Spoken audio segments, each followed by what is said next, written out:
وعلیکم السلام ورحمۃ اللہ وبرکاتہ۔ محترم بھائی، آپ نے سنن دارمی کی حدیث 2215 نمبر کے متعلق پوچھا ہے، جس کے الفاظ کہ رسول اللہ صلی اللہ علیہ وسلم نے فرمایا، ان من سنتی ان اصلی و انام و اصوم و اطعم و انکح و اطلق ومن راغب عن سنتی فلیس منی یا عثمان ان لأہلک علیک حقا ولعینک علیک حقا۔ قال سعد فواللہ لقد كان اجمع الرجال من المسلمین علی ان رسول اللہ صلی اللہ علیہ وسلم ان ہوا اقر عثمان علی ما ہوا علیہ ان نختصی فنتبطل۔ جی، یہ حدیث سنن دارمی میں بالکل موجود ہے۔ اچھا جی، مطلب اس کا یہ ہے کہ نبی نے فرمایا میری سنت یہ ہے کہ میں نماز بھی پڑھتا ہوں، سوتا بھی ہوں، روزہ بھی رکھتا ہوں، کھاتا بھی ہوں، نکاح کرتا ہوں اور طلاق بھی دیتا ہوں۔ جس نے میری سنت سے روگردانی کی وہ مجھ سے نہیں ہے۔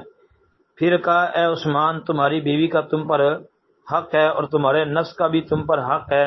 سعد رضی اللہ عنہ کہتے ہیں کہ اللہ کی قسم مسلمانوں میں سے کچھ مرد اس بات پر آمادہ تھے کہ اگر نبی علیہ السلام نے عثمان کو ان کی حالت پر قائم رکھا تو ہم خسی ہو کر عورتوں سے علیحدہ ہو جائیں گے۔ جی، تو یہ بات یاد رکھیں کہ سنن دارمی والی سند جو ہے اس میں زہری کی تدلیس بار کیا موجود ہے، یعنی زہری کا انانا ہے۔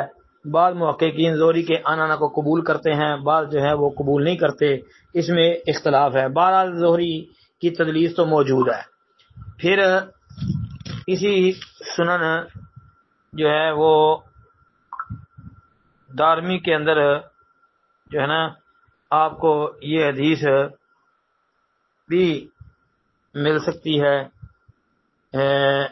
2213 نمبر، یہ 2215 ہے، دو حدیثیں پیچھے چلے جائیں، 2213 نمبر والی حدیث بھی دیکھ لیں، وہ بھی یہی ہے سیدنا سعد بن ابی وقاص رضی اللہ عنہ کے حوالے سے کہ نبی علیہ السلام نے سیدنا عثمان کو عورتوں سے علیحدگی کی اجازت نہیں دی، اگر آپ علیہ السلام علیحدہ ہونے کی اجازت دے دیتے تو ہم خسی ہو جاتے۔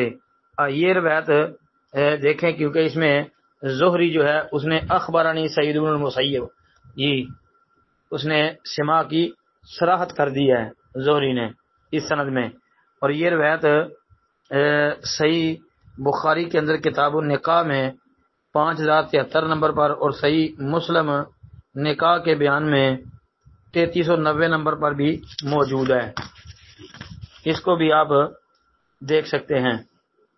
پھر وہ مشہور قصہ واقعہ جو بڑا معروف ہے، اہل علم، خطباء، عوام میں بھی بیان کیا جاتا ہے کہ نبی کریم علیہ الصلوۃ والسلام کے گھر جو 3 آدمی آئے تھے، انہوں نے آ کے نبی علیہ السلام کی عبادت کے متعلق پوچھا۔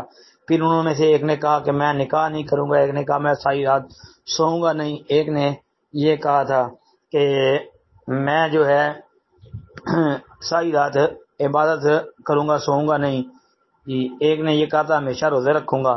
تو نبی علیہ الصلوۃ والسلام جب گھر آئے، آپ کو بتایا گیا تو آپ نے ان کو کہا تھا کہ میں تم سب سے زیادہ اللہ سے ڈرتا بھی ہوں، اللہ کا تقوی بھی رکھنے والا ہوں، تو میں نے نکاح بھی کیے ہیں، میں سوتا بھی ہوں راتوں کو اور جاگتا بھی ہوں، اور میں روزے رکھتا بھی ہوں، چھوڑتا بھی ہوں۔ مطلب یہ ہے کہ جس نے میری سنت سے منہ موڑا وہ مجھ سے نہیں ہے۔ السلام علیکم ورحمۃ اللہ۔